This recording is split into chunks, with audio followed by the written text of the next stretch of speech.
Görüntüde gördüğünüz çocuk uyku tulumunu daha önce anlatımsız olarak yaptıklarımızı koymuştuk.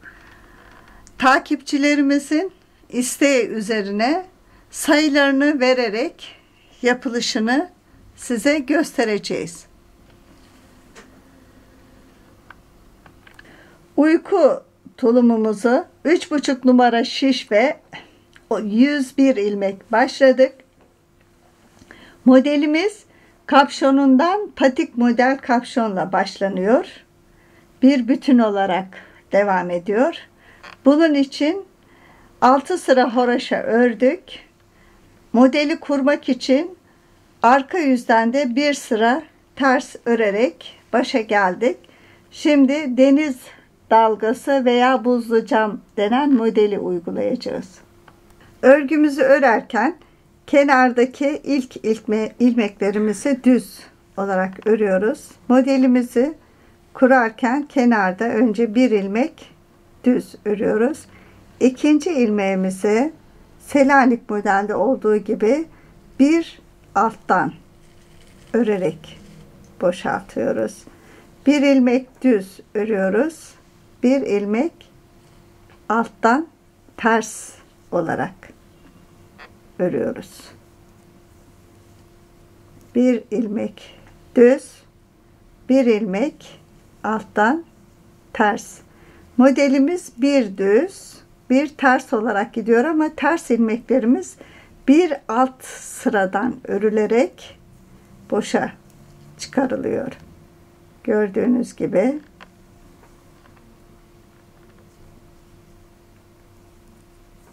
düzleri normal örüyoruz. Terslerimizi bir alt sıradaki ilmekten alıyoruz.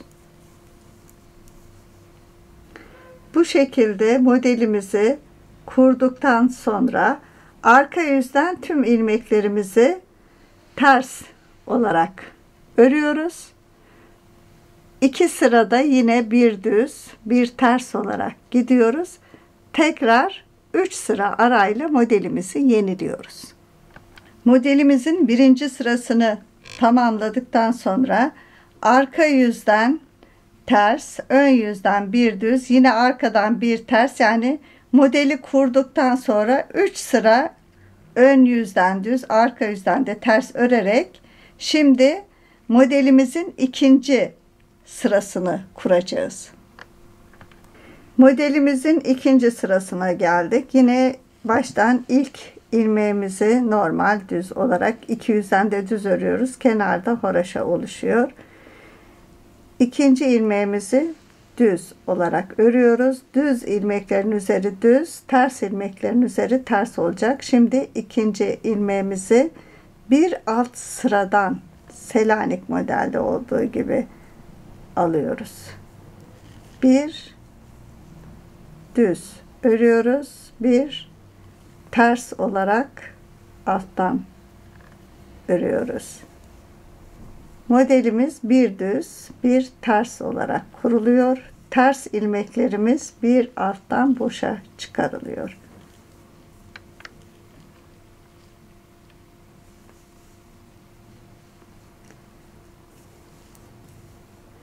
Gördüğünüz gibi şöyle bir alttan alıyoruz ters ilmeklerimizi. Bu şekilde modelimiz devam ediyor. 3 sırada bir modelimizi kuruyoruz.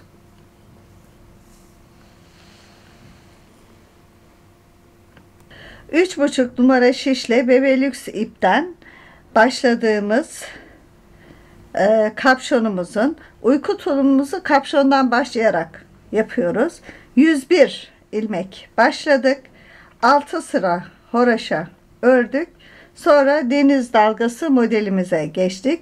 Bu modelimizden de 14 adet yaptık. Şimdi patik modeli olan şapkamızın yapılışını göstereceğiz. Şimdi 101 ilmeğimizin 32 tanesini ördük. Buradan 34.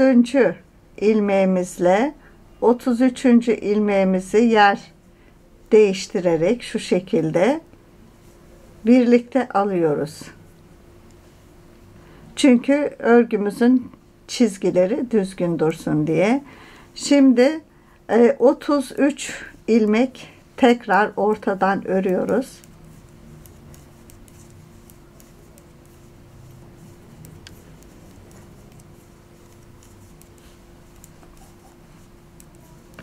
Yine ortadan 33 tane ilmek ördük. 34. ilmekle diğer kenarda kalan 33. ilmeği birlikte alıyoruz. Bu kenardaki o 33 ilmeğimizi ortaya doğru taşıyarak patik modeli olarak şapkamızı tamamlayacağız, kapşonumuzu. Şimdi buradan geri dönüyoruz. Sadece ortadaki ilmeklerimizi örüyoruz. Her düz yüze geçtiğimizde de ilmeklerimizi kenarlardan eksilterek yanlara doğru kaydırıyoruz.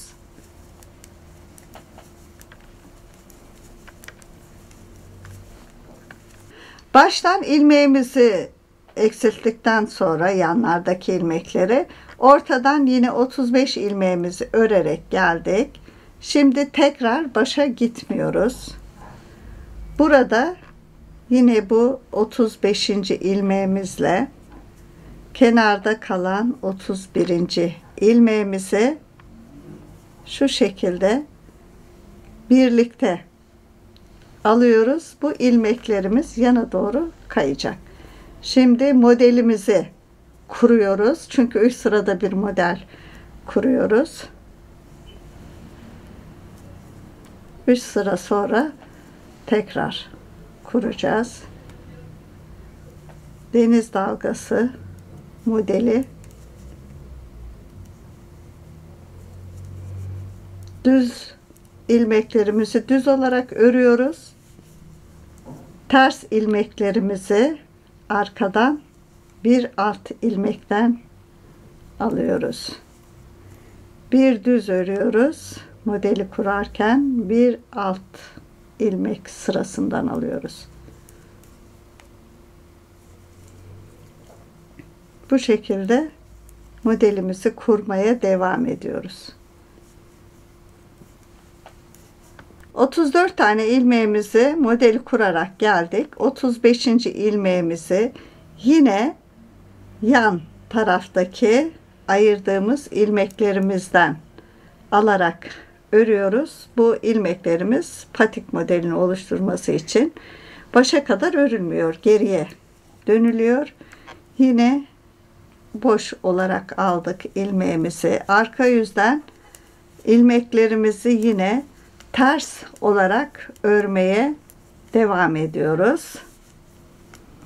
Sürekli ortadaki ayırdığımız 33 ilmeğimizi örüyoruz. Kenarlardaki birer ilmeklerimizi yanlardan ayırdığımız ilmeklerle eksilterek birleştiriyoruz.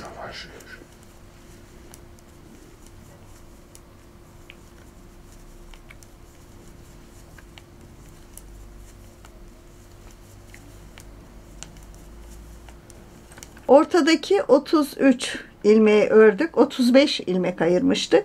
Bu kenarlardaki birer ilmekleri yanlarla birleştiriyoruz. Şimdi bu 33 ilmeği ördüm. Başta bir ilmeğim vardı. Bir de bu var. Tekrar şöyle çeviriyorum.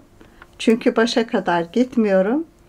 Şu baştaki ayırdığım ilmeklerden bir tanesiyle yer değiştiriyorum ve ikisini birlikte örüyorum. Bu şekilde gördüğünüz gibi bu yan ilmeklerim bu tarafa doğru kayarak patik modelini tamamlıyoruz. Kapşonumuzu tamamladık. Ortada yine 35 ilmeğimiz var. Şimdi buradan ipimizi kopararak uç tarafa bağlayıp ilmeklerimizi dizeceğiz. Çünkü burada 33 ilmek ayırmıştık. Şu yan kısımlara doğru keserek birleştirmiştik. Bu 33 ilmeklerimizi yine şişimize dizeceğiz. Kapşonumuzun kenarlardan kalan bölümüne 33 ilmeğimizi takacağız. Bunun için kenardan başta şey olmasın diye ilmeğimizin bir tanesini çıkaracağız.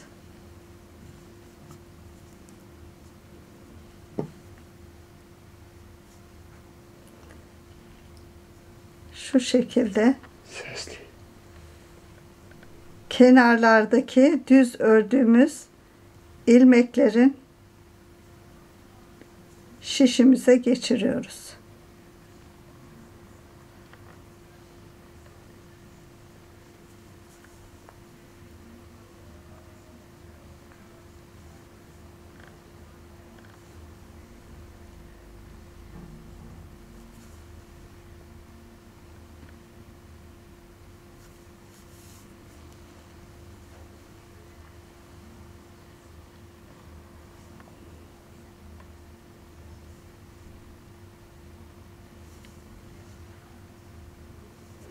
Evet.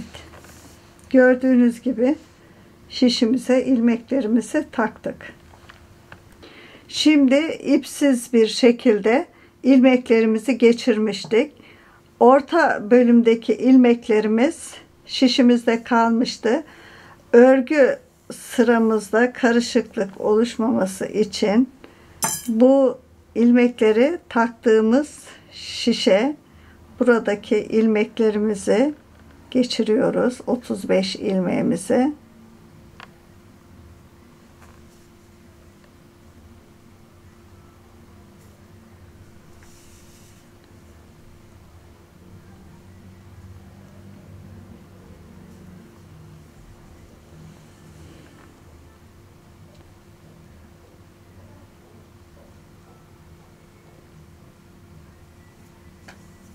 Evet, şimdi şu şekilde ilmeklerimizi birleştirmiş olduk.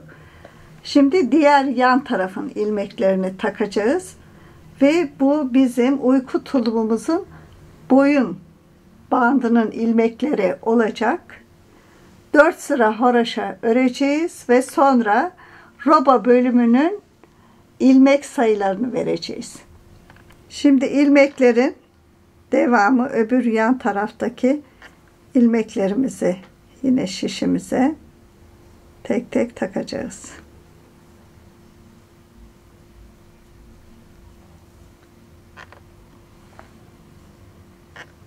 İlmeklerimizi şişimize geçirdik. Ortayla da birleştirdik. Şimdi bu uçtaki başlangıç ipimizin ucuna örgü ipimizi bağlayarak 4 sıra haraşa öreceğiz ve uyku tulumumuzun yaka bandını öreceğiz. Kapşonumuzun boyun bandını 4 sıra haraşa olarak tamamladık. Şimdi roba bölümünün ilmek sayılarını vereceğiz. Roba bölümüne geçerken 10 ilmek yine ilik ve düğme bantlarımız için haraşa örüyoruz.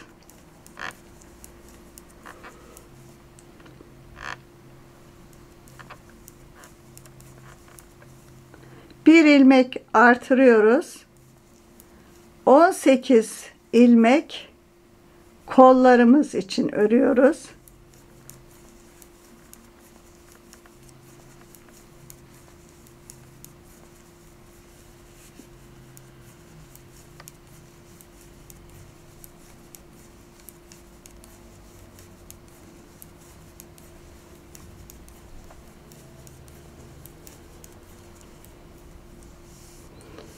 ...18 ilmek kollarımız için ördükten sonra bir ilmek artırıyoruz. 2 ilmek artırma bandımızı örüyoruz. Yine bir ilmek artırıyoruz ve 41 ilmek arka bölümünü örüyoruz.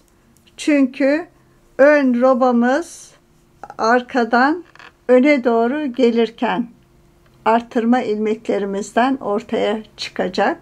Şimdi biz burada 10 ilmek ilik ve düğme bandını ayırdık. 1 ilmek artırdık. Sürekli robamız bitinceye kadar buradan artırma işlemine devam edeceğiz.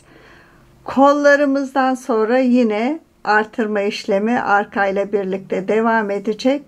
Bu arada yine modelimizi de aynı kapşonda olduğu gibi kuracağız.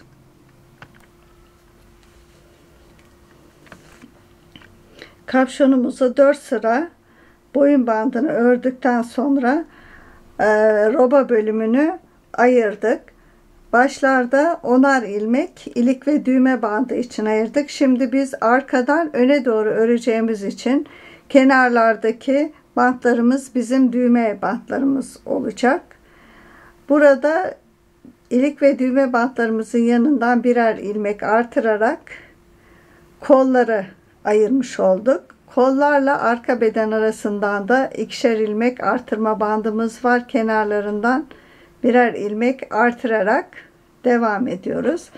Bu şekilde artırma ilmek sayımız 25'e ulaştığında robamızı tamamlayacağız. Yine gördüğünüz gibi kapşonda kullandığımız deniz dalgası modelimizi uygulamaya devam ediyoruz. Sadece artırma bantlarımızı haraşo olarak örüyoruz. 0-1 yaş çocuk tulumunu şimdi roba bölümünü tamamlamış olduk. Bu roba bölümünde sadece kollarımız ve arka bedenimiz var. Şimdi burada kollarımızı ayrı ayrı öreceğiz. Ördükten sonra arka bedenle öndeki ilik ve düğme bantlarımızı birleştirerek arka bölümünü öreceğiz. Daha sonra da onu ön tarafa doğru çevirerek ilik bantlarıyla birlikte ön bölümünü örerek tulumumuzu oluşturacağız.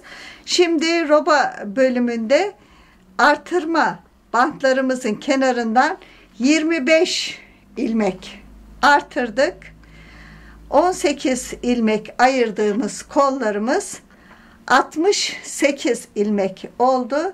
Şimdi şuradan artırma bantlarımızı ve ilik ve düğme bantlarımızı ayırarak kolumuzu örüp 20 sıra model koyduktan sonra bitireceğiz. Daha sonra arkadan yine ipimizi getirip diğer kolumuzu örüp bitirdikten sonra arkamızı örmeye devam edeceğiz.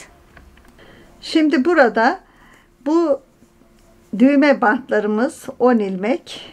Bunu örüyoruz.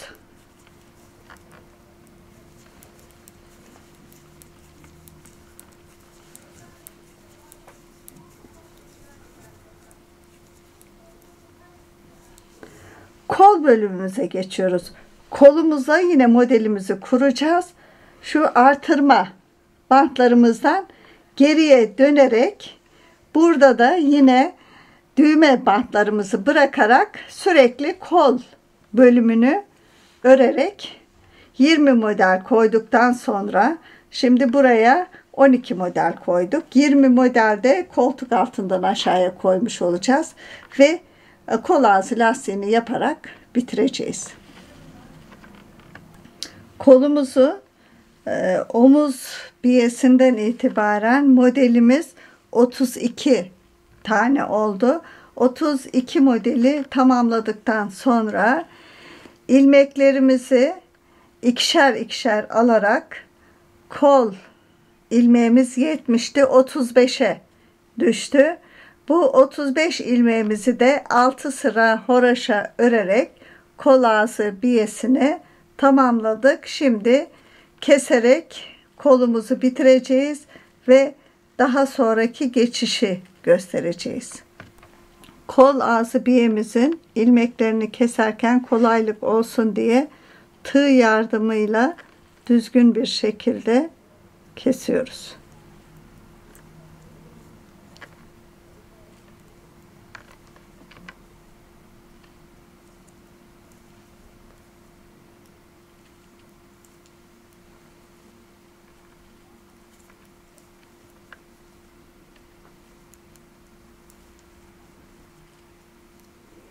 Evet, bu şekilde keserek ilmeklerimizi bitireceğiz. Tığ yardımıyla kol biye lastiğimizi keserek tamamladık. Şimdi kolumuzu tamamladık. Örgü sıralarımızın aynı hizada gitmesi için burada ipimizi yine düğme bandımız olan ilmeklerin dibinden bağlıyoruz.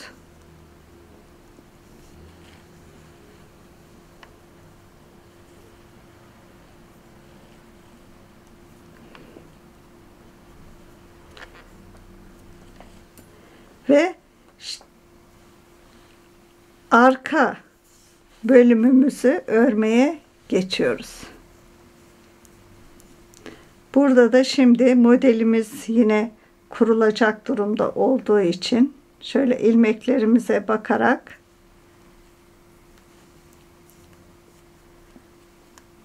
modelimizi kuruyoruz.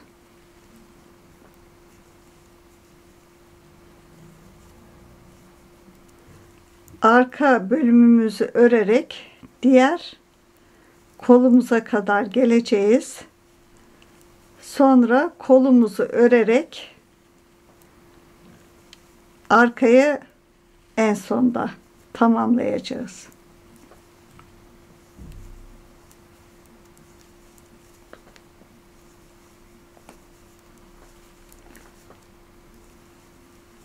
Öndeki 10 ilmekli biyemizle arka bölümümüzü örerek tamamladık. Şimdi burada ikinci kolumuza geçiyoruz. İkinci kolumuza da artırma bandımızdaki ilmeklerimizi katarak 70 ilmeğe tamamlıyoruz ve bunun da sondaki düğme bantlarımızı örmeden geriye dönerek kolumuzu tamamlıyoruz. Daha sonra düğme bantlarımızı arka bölümle birleştireceğiz. Normal olarak örüyoruz. Yine modelimizi kuruyoruz. Yukarıdan kol artırmamıza kadar 12 model kurmuştuk. Bu modelimizi 32'ye tamamlayarak kolumuzu bitiriyoruz uzunluğunu.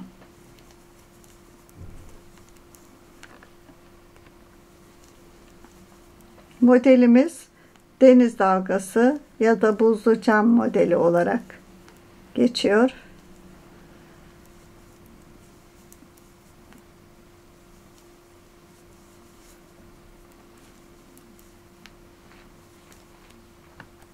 Evet, şimdi kol bölümümüzü örerek düğme bandımıza kadar geldik.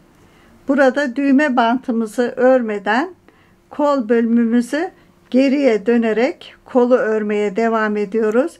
Bu düğme bantlarımız arka bölüme ilave edilirken örülecek.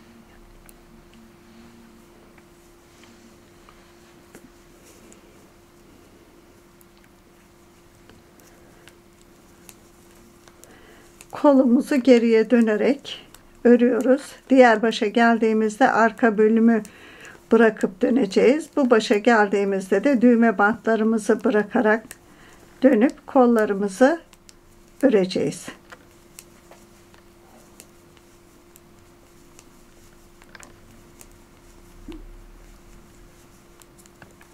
Kolumuzu ters yüzünden de örerek arka bedene doğru geldik. Arka bedeni örmeden yine kolumuzu tekrar geriye dönerek örüyoruz. Arka bedenin ilmekleri şişimizde takılı olarak kalıyor ve kolumuzu yine örmeye devam ediyoruz. Model sayımız 32 olduğunda omuzdan itibaren yine kol ağzı lastiğimizi örerek bitireceğiz.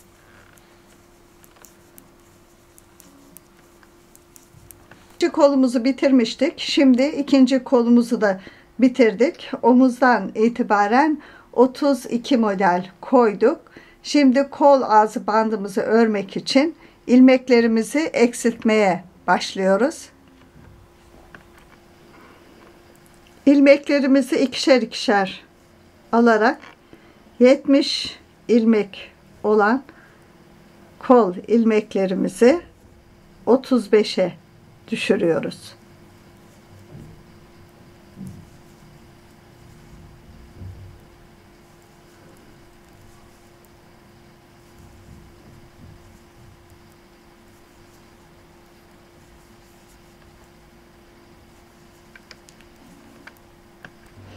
Kol bandımızı örmek için ilmek sayılarımızı ikişer ikişer alarak 70 ilmeğimizi 35 ilmeğe düşürdük.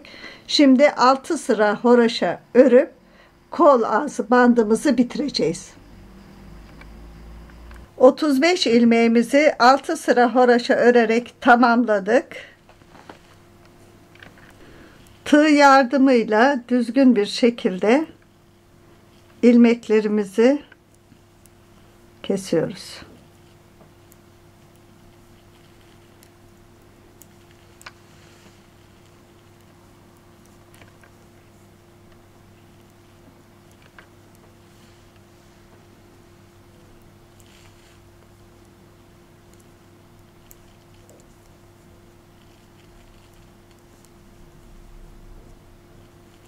Diğer kolda da yaptığımız gibi bu şekilde kesip kol biye lastiğimizi bitireceğiz.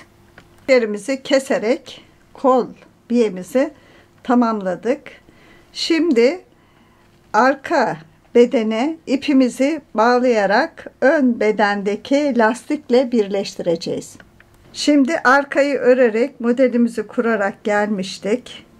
İpimizi kol kenarından bağlıyoruz.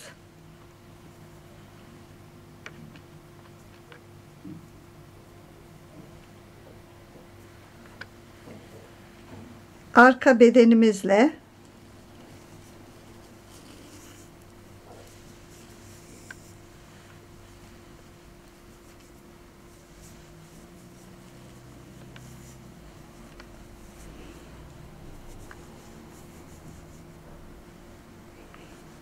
kolumuzun altından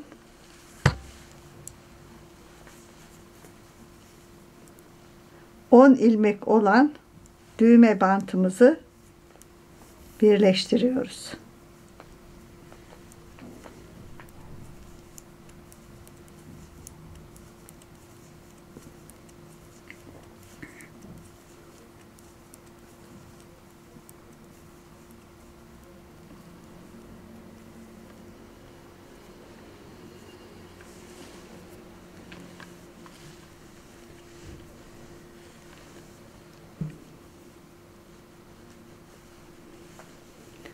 Arka bedenle öndeki ilik ve düğme bandımızı birleştirmiş olduk. Diğer tarafı da örerek devam ettirmiştik. Örgü sıramız karışmasın diye. Şimdi normal olarak arka bedenle yanlardaki düğme bantlarımızı örerek devam edeceğiz. Yanlardan 10'ar ilmek haraşa olarak arka bedene ekledik. Bunlar bizim düğme bantlarımız olacak. Yine arka sırt bölümünü modelimizi kurarak devam ediyoruz. Boyundan 41 ilmek başlamıştık. Yanlardan 25 ilmek artırmayı tamamladığımızda düğme bantlarımızdan sonra orta bölümümüz 91 ilmek oldu.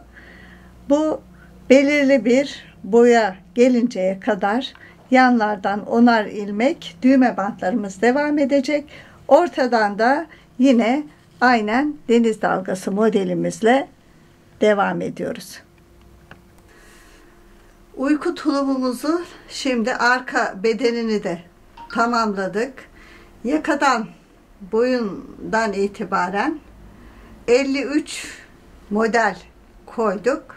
Şimdi bu kenardaki düğme bantlarımızın yerine ön tarafa ilik bantlarımızı çevireceğiz ve buradan geriye dönüşü göstereceğiz.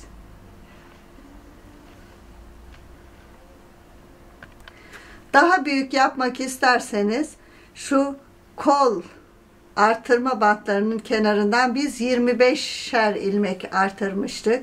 Siz onu büyük yapmak isterseniz sayıyı uzatabilirsiniz. Yine aynı şekilde şu beden bölümündeki boyu da istediğiniz kadar yapabilirsiniz.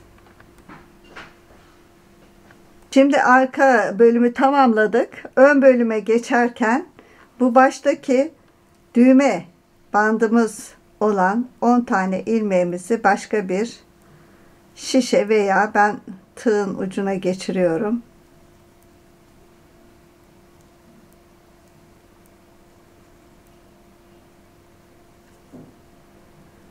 Ve bu ilmekleri içe doğru çeviriyoruz. Şu şekilde. Çünkü düğmeler altta olacak. Bunun üzerine ilik bantlarımız oluşacak. Bu arada bu ilmeklerimizi şu şekilde çevirdikten sonra diğer ipimizi de şu aradan aldık. Belirli bir gevşekliği bırakarak. Bu ilmeklerin 10 tanesini düz olarak öreceğiz. Yani horoşa olmuş olacak öbür yüzde.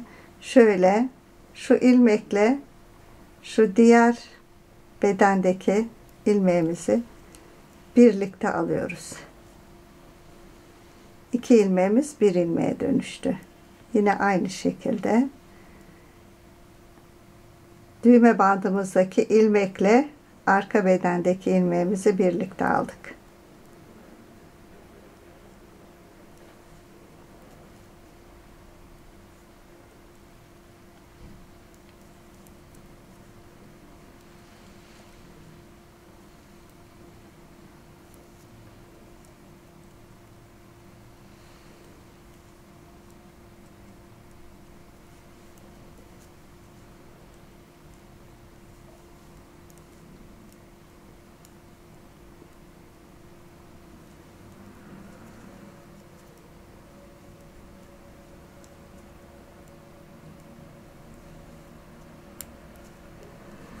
Evet, şimdi düğme bandımızı iç kısma doğru geçirmiş olduk. Bu döndüğünde ilik açacağımız bant ortaya çıkacak. Kalan ilmeklerimizi diğer yine düğme bantımıza kadar normal olarak örüyoruz. Şimdi diğer başta da 20 ilmeğimiz var. 10 tanesi zaten düğme bandımızın ilmekleri. 10 tane de diğer bedenden aldık. Şimdi düğme bandımızdaki ilmeklerle bedendeki ilmeklerimizi birleştireceğiz. Bunun için önce bu ilmeklerimizi bir şişe geçiriyoruz.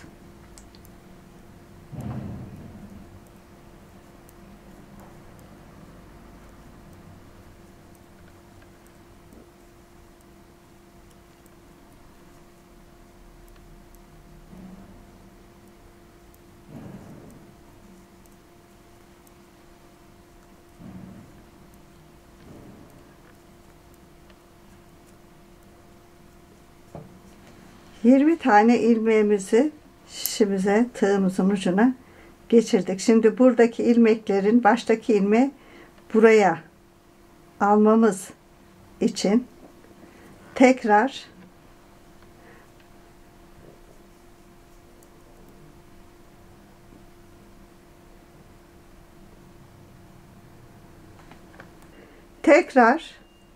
bu şişteki 10 tane ilmeğimi örmeden diğer ortadaki ilmeklerimin yanına taşıyorum.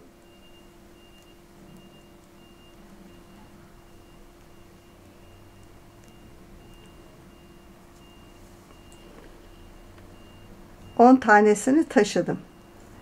Şimdi bu ilmeklerle birleştireceğim. Bunu birleştirmek için öreceğimden dolayı tekrar şu arkadaki ilmeklerimi diğer şişime takıyorum. 10 tane ilmeğimi diğer şişime takıyorum.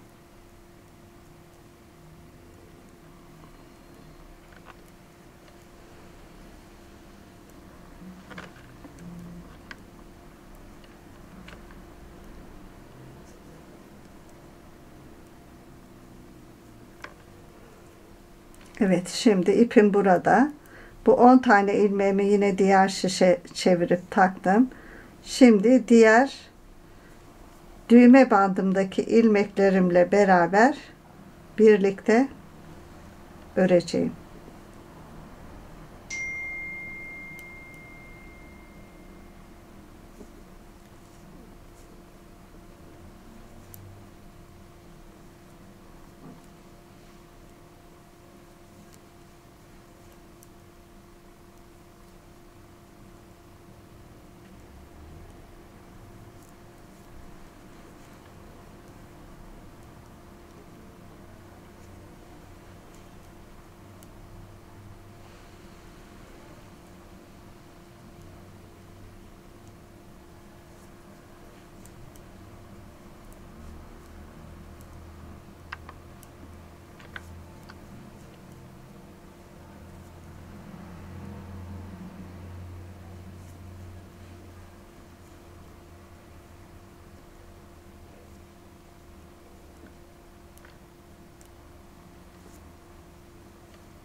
Evet, bu şekilde taşımış olduk, birleştirmiş olduk.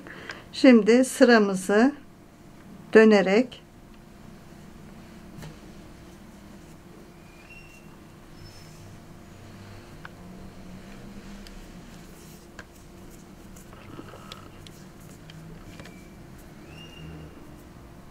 baştan 10 ilmeğimizi yine horoşa olarak artık ilik bandımız oluşacak.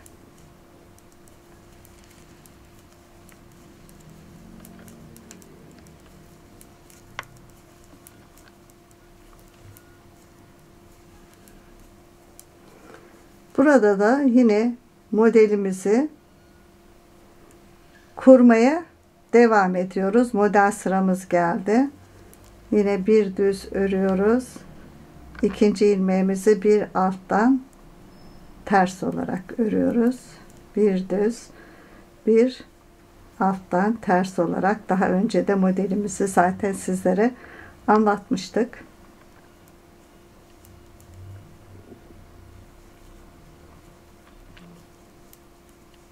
Bu şekilde devam edeceğiz. Ortada yine ön bedenimizin bölümü modelle gidecek. Kenarda 10'ar ilmek ilik bantlarımız oluşacak. 10 ilmek haraşa gidecek.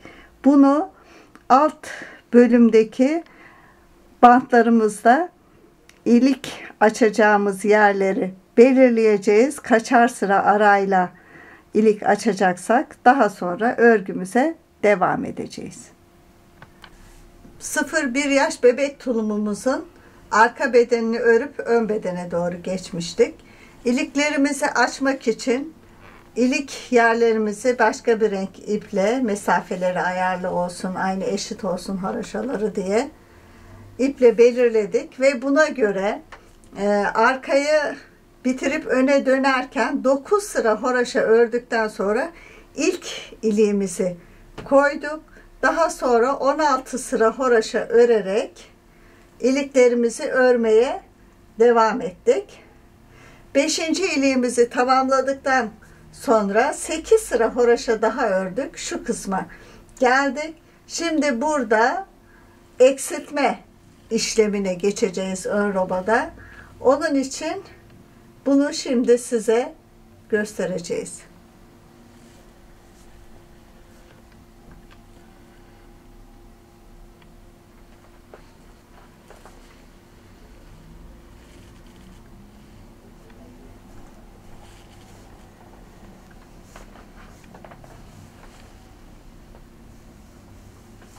Gördün mü?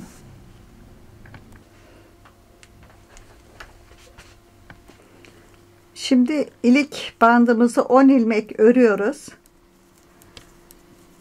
Arka robada 25 ilmek artırmıştık. Şimdi ön robamızda da 25 ilmek eksilteceğiz. Bunun için biz yine arkaya uysun diye ajur oluşturacağız. Ajur oluşturduğumuz zaman hem örgümüzü ön yüzden bir ilmek kesiyoruz, hem arka yüzden bir ilmek keserek ajurumuzun oluşmasını sağlıyoruz. Şimdi bir ilmek ajurumuzu artırdık. Buradan giderken bir ilmek kesiyoruz. Dönüşte de yine geldiğimizde bir ilmek keserek birini ajurumuzun yerine kesiyoruz. Birini de ön bedende eksiltme ilmeğimiz olarak kesiyoruz.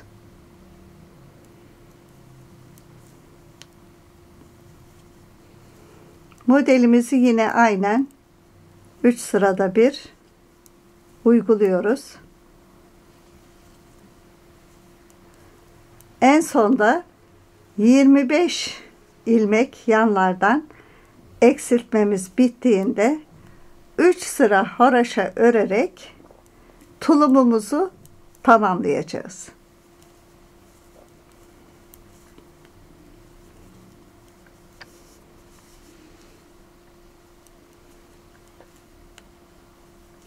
Eksiltmeye başladığımız ilmeklerimizi tamamladık.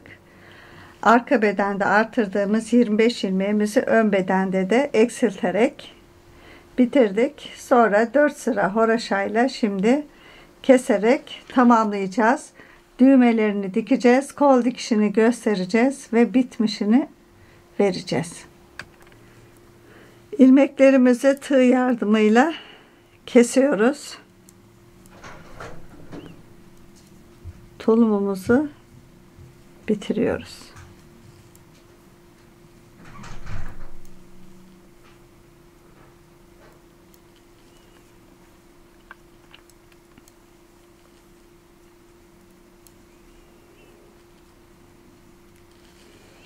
Daha önce de kesme işlemini gösterdiğimiz gibi normal olarak kesiyoruz. Tulumumuzun son ilmeklerini de kestik, tamamladık. Şimdi kol dikişini göstereceğiz. Kolumuzu başlarken, keserken bıraktığımız ipimizle beraber dikiyoruz.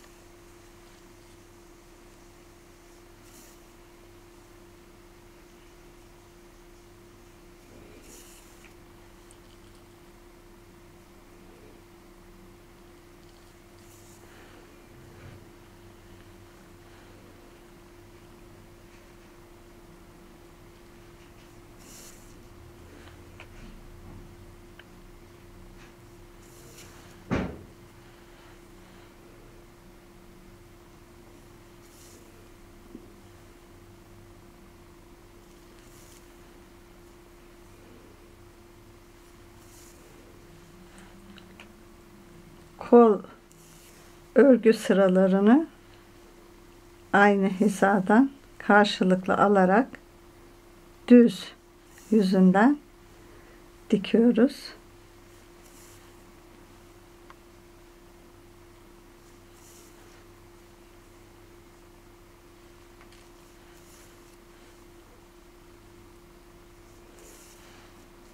Evet, şu şekilde düz yüzünden dikerek devam edeceğiz. 0-1 yaş için başladığımız bebek tulumumuzu tamamladık. 3,5 numara şiş kullandık. Bebelüks iple 4,5 yumak ip gitti. Bu tulumumuzun ütülenmemiş hali.